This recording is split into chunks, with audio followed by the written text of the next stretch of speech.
വേണ്ട, പോണ്ട, സ്ഥിരമായിട്ട് തന്നെ താമസിച്ചോളണം. സ്വന്തം ബന്ധുക്കൾ വരാറില്ലേ, അവരെ വിളിച്ചോ താമസിപ്പിക്കണം. കുറുപ്പേ, ഞങ്ങൾ നിങ്ങളുടെ ചെലവിലല്ലേ താമസിക്കണേ. അച്ഛനൊന്നും മിണ്ടായിരിക്കൂ. ഒന്നുമില്ലെങ്കിൽ വേണോട്ടം കേട്ടാ എന്ത് തോന്നും? ആ, കണ്ടിട്ട് പോവാന്ന് വെച്ചിട്ടാ ഇരുന്നത്. എനിക്കിവിടെ വേറെ ഇത്തിരി പണിയുണ്ടായിരുന്നു. കൂട്ടത്തിൽ ഇവിടെയും കൂടെ കയറാലോന്ന് വെച്ചു. അത് നന്നായി. പിന്നെ ഞാൻ കാണുന്നത് തുറന്നു പറയും, ആർക്ക് ഇഷ്ടാലും ഇല്ലെങ്കിലും. ഇപ്പോൾ ഞാൻ സംസാരിച്ചത് ചിലർക്ക് ഇഷ്ടമായിട്ടുണ്ടാവില്ല. മകൻ കല്യാണം കഴിച്ചെന്ന് വെച്ച് എല്ലാവരും ഒന്ന് കുടിപാർക്കണേനും ഒരു അതിലില്ലേ, നനഞ്ഞേരം കുടിക്കാധികം. എടോ, എന്റെ മകന്റെ അടുത്ത് വന്ന് താമസിക്കാൻ എനിക്ക് തന്റെ സമ്മതം വേണം. ടാക്സി നിർത്തിയിരിക്കുക, ഞാൻ ഇറങ്ങട്ടെ. ദേവി, എന്താ അതില് തെറ്റ്? ഈ ഭാഗത്ത് ഇനിയും വലിയ വർക്ക് കിട്ടുവെച്ചാൽ ഇവിടെ എവിടെയെങ്കിലും ഒരു വീടെടുത്ത് താമസിച്ചാൽ എന്താ? അവിടുത്തെ നമ്മുടെ വീട് വാടകയ്ക്ക് എടുക്കാൻ എത്രയോ ആളെ കിട്ടും. കുട്ടികളുടെ പഠിപ്പോ 5000 10,000 കൊടുത്താ ഇവിടെ അഡ്മിഷൻ കിട്ടില്ല, അതറിയോ? അതൊക്കെ വേണു ഒരു വാക്ക് പറഞ്ഞാൽ കിട്ടുന്നേ. ആഴ്ചയിൽ 2-3 തവണ ഇങ്ങോട്ട് വന്നു പോവാൻ തന്നെ എന്ത് ചെലവ് വരും? അത് കൂട്ടുമ്പോഴോ? നിനക്ക് എന്തിന്റെ പ്രാന്താ? ഒരു കാര്യം ചെയ്യൂ, വേണു വന്നല്ലോ, വേണുവിനോട് അഭിപ്രായം ചോദിച്ചു നോക്കൂ. അത് വേണു നിശ്ചയിക്കേണ്ട കാര്യമല്ല. കഷ്ടപ്പെട്ടൊരു വീടുണ്ടാക്കിയിട്ട് അത് വാടകയ്ക്ക് കൊടുത്ത് നല്ലത് പറഞ്ഞ പണ്ട് നിങ്ങൾ കേക്കില്ല. വേണു വിചാരിച്ചാൽ നിനക്കും കുട്ടികൾക്കും ചെലവിന് വരുന്നത് ഞാനാ, വേണുവല്ല. മിണ്ടായിരിക്കണുണ്ടോ?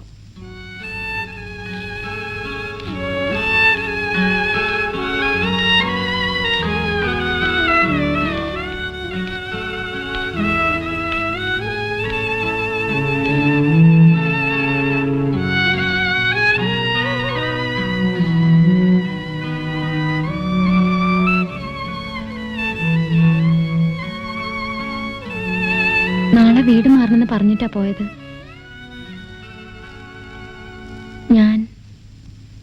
ഞങ്ങൾ പോട്ടെ. പോവാം, എല്ലാവർക്കും പോവാം. പോണം. വിരുന്ന് കഴിഞ്ഞു. എല്ലാവരും ഉടൻ സ്ഥലം വിടണം. Get out, every one of you get out.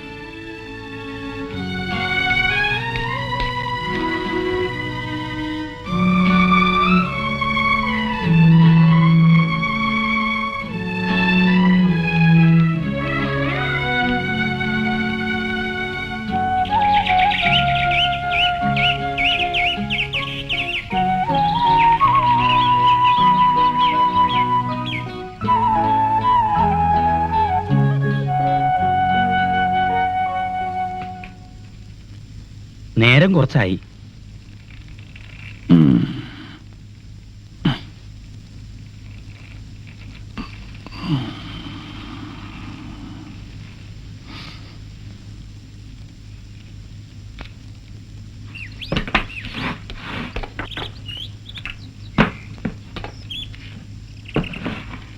ഇറങ്ങാണ്. ഞാൻ പറഞ്ഞത് അത്ഭുതമില്ല. എനിക്കതിൽ വിഷമം തോന്നില്ല എന്ന് പറഞ്ഞുകൂടാ. പക്ഷെ അത്ഭുതമല്ല. ഇറങ്ങട്ടെ, അത് സാരാക്കണില്ല. ഞാൻ ഇടയ്ക്കൊന്ന് കാണാം.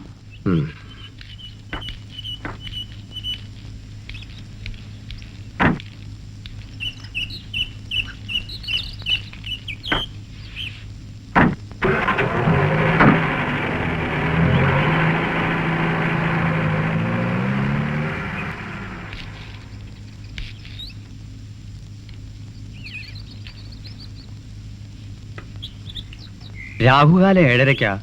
അതിനു മുമ്പേ അവിടെ കയറണമെന്നും പറഞ്ഞ് രാജനും ഭാര്യയും നേരത്തെ തന്നെ ഇറങ്ങി. ചോദിച്ചപ്പോ വിളിച്ചു നിർത്തണ്ടെന്ന് രാജൻ പറഞ്ഞത്.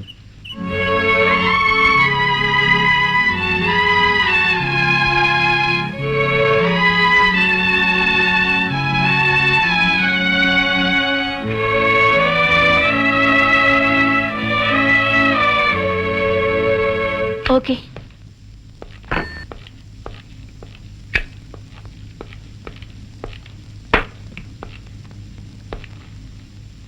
ഇത് രാജൻ സാറ് കൊടുത്തയച്ച.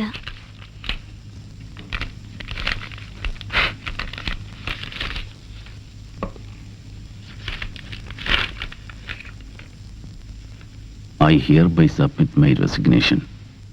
Fool.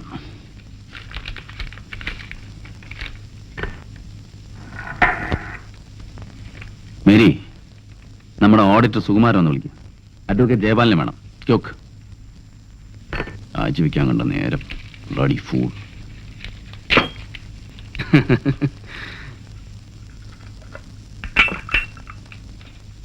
ഏയ് നിൽക്ക. ജോലി രാജിവെച്ചതുകൊണ്ട് താൻ വഴിയാധാരമൊന്നും ആവാൻ പോകുന്നില്ല. ഇവൾക്ക് അതായിരുന്നു ഒരു ഭയം. എന്നെ പറ്റി ഇപ്പോൾ പലതും പറഞ്ഞു നടക്കുന്നുണ്ട്. അയാൾക്ക് ആദ്യമായിട്ട് വേണ്ട ഗൈഡൻസ് കൊടുത്തത് ആരാ? എല്ലാ പർച്ചേസും നടത്തിയിരുന്നത് ഞാനല്ലേ. രാജന് പഴയ ബുക്സ് നോക്കിയാൽ അറിയാമല്ലോ. പേടിക്കണ്ട, ഞാനുണ്ട് നിന്റെ കൂടെ. ചായ വേണോന്നാ സംശയം. കാറിലൊന്നുമില്ലേ വർഗീസേ? ഗോപാലൻ വക്കീൽ നിന്ന് കോടതി പോകണ്ടേ? അത് സാരില്ല, ഒരു കേസുണ്ട്. അത് മാറ്റിവെക്കാൻ പറഞ്ഞിട്ടുണ്ട് ജൂനിയറിന്റെ അടുത്ത്. അങ്ങനെ വേണു മുതലാളിയെ വെറുതെ വിടരുത്. നല്ലൊരു സംഖ്യ സെറ്റിൽമെന്റ് ആയി വാങ്ങിയിട്ട് ഒഴിയണം, അല്ലെങ്കിൽ നമുക്ക് ഫൈറ്റ് ചെയ്യണം. അയാൾക്കുള്ള കോണ്ടാക്ട് ഒക്കെ ഇപ്പൊ തനിക്കുമില്ലേ? തനിക്ക് എന്ത് പേടിക്കാൻ? ബിസിനസ്സിൽ താനായിരുന്നു ബ്രെയിൻ എന്ന് എല്ലാവർക്കും അറിയാവുന്നതല്ലേ. ഇനി കാണാം. അണ്ടർ ഇൻവോയ്സിംഗ് ഉണ്ടോ? കണക്കിൽ എന്തൊക്കെ കൃത്രിമം ചെയ്യാറുണ്ട് സർക്കാരിനെ വെട്ടിക്കാൻ. ശരിക്കൊന്ന് ആരാന്ന് നോക്കൂ കുമാരേട്ടാ.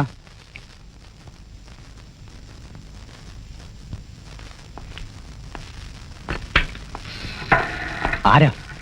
എന്താ?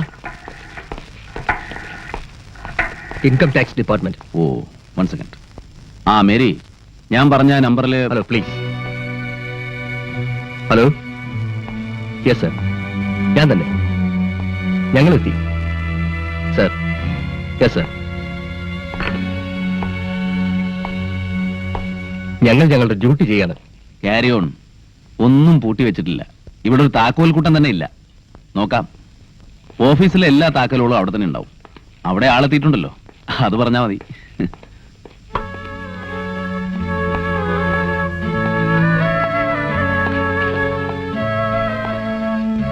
ഇരിക്കും.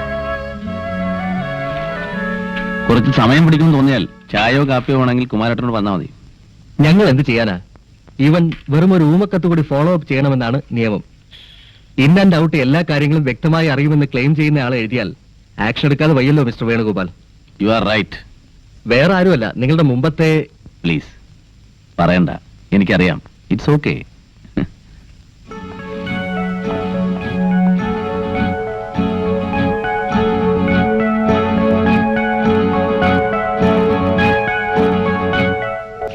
നാളെ കേസ് ഫയൽ ചെയ്യാം. നോട്ടീസ് ടൈം ഇന്ന് തീരും. ആ, ഞാൻ വക്കീലെത്തിയല്ലോ. ഇത് ഹസൻ ഭായ്. ഇവരൊക്കെ നമ്മുടെ ഫ്രണ്ട്സാ. അപ്പൂട്ടി, വർഗീസ്, ബാലകൃഷ്ണൻ, മണി, എല്ലാവരും ഇവിടുത്തെ ബിസിനസ് പീപ്പിൾ. ഇത് രാജൻ. ഓ, നമ്മൾ തമ്മിൽ കണ്ടിട്ടുണ്ട്. ഇരിക്കേ. മൂപ്പറുടെ ജാമ്യത്തിന് വേണ്ടിയാ നിങ്ങൾ ഓടിപ്പാഞ്ഞ് നടന്നിരുന്നല്ലേ? എന്ന് പുറത്തു വന്നു? അകത്തും പുറത്തും ഒക്കെ ഈ കളിയിൽ പെട്ടതല്ലേ. പുറത്ത് വരണത് കടലാസിൽ ന്യൂസ് വരൂല. അതൊരു ഗുണമുണ്ട്. ഈ രാജൻ പിരിഞ്ഞ വകയില് വേണു മുതലാളിക്ക് ഞങ്ങൾ നോട്ടീസ് അയച്ചിരിക്കുക. വാങ്ങി കൊടുക്കുന്ന നല്ലൊരു സംഖ്യ. ഈ രാജന്റെ ഏട്ടന്റെ കയ്യിൽ പൂത്ത പണം ഉണ്ടായിരുന്നല്ലേ, അതുകൊണ്ട് വന്നതല്ലേ അയാള്. അത് നമ്മൾ പറയേണ്ട കാര്യ. പിന്നെ ആവട്ടെ, ഹസൻ ഭായിയുടെ ബോസാണ് കുറിക്കമ്പനി സാമുവലിന്റെ വീട് വാങ്ങിയത്. ഭയങ്കര ലാഭം. പക്ഷെ വക്കീലെ, ചോദിച്ച സംഖ്യ കുറച്ച് കൂടുതലല്ലേ രാജന്റെ സെറ്റിൽമെന്റ്? കൊടുക്കട്ടെ. പല 5-10 ലക്ഷം കൊടുക്കട്ടെ. ലക്ഷത്തിന് ഇപ്പൊ എന്തിന്റെ വില? അപ്പുട്ടിയെ, താനാ നല്ലത്. ഒന്നും അറിയാതെ പോലെ വേണുനൊന്ന് ഫോൺ ചെയ്യാം. എന്താണ് പുള്ളിക്കാരന്റെ എനിക്കൊന്നും അറിയാവോ? ശരി. ആ,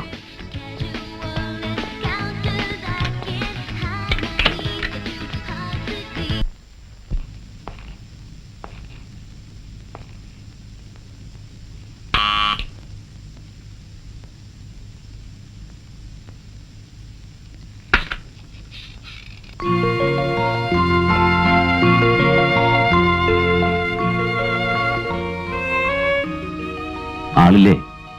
വക്കീലിനെ കാണണമെന്ന് പറഞ്ഞ് ഹോട്ടലിലേക്കാ പോയത്. ഉം.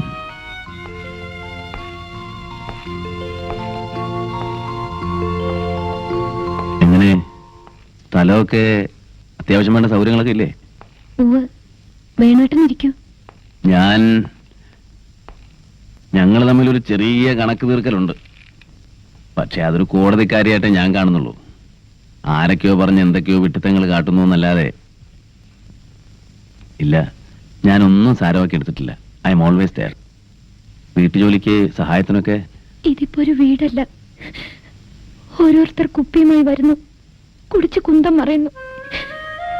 തർക്കിച്ചാൽ പറയുന്നത് എല്ലാവരും പ്രമാണിമാർ, സഹായിക്കുന്നവർ. ഹും, എന്ത് സഹായം? പാതിര വരെ അവരുടെ ഓർഡർ എടുക്കാൻ ഞാൻ നിൽക്കണം. ചിലപ്പോ കണക്കുകൂട്ടലുകൾ തെറ്റുന്നു. അതാണല്ലോ ലൈഫ്. പക്ഷെ ഇവൻ ഇങ്ങനെ മാറുമെന്ന്. തന്നേക്കാൾ അർഹതയുള്ള ആൾ എന്നൊക്കെ പറഞ്ഞ് എന്നെ നിർബന്ധിച്ചത് ഞാൻ തന്നെ. ഒരു കുടുംബം, കുറെ നല്ല ബന്ധങ്ങൾ, സ്നേഹത്തിന്റെ ഒരു അന്തരീക്ഷം. എനിക്കില്ലാതെ പോയത് പലതും ചുറ്റുമുണ്ടായി കാണാൻ താല്പര്യം. ആ പിക്ചറിലൊരിടത്ത് ദേവിയും കൂടി ഉണ്ടായി കാണണമെന്നത് ഒരാഗ്രഹം. അതുകൊണ്ട് നിർബന്ധിച്ചു. വിഷമിക്കരുത്, ഞാനുണ്ട്.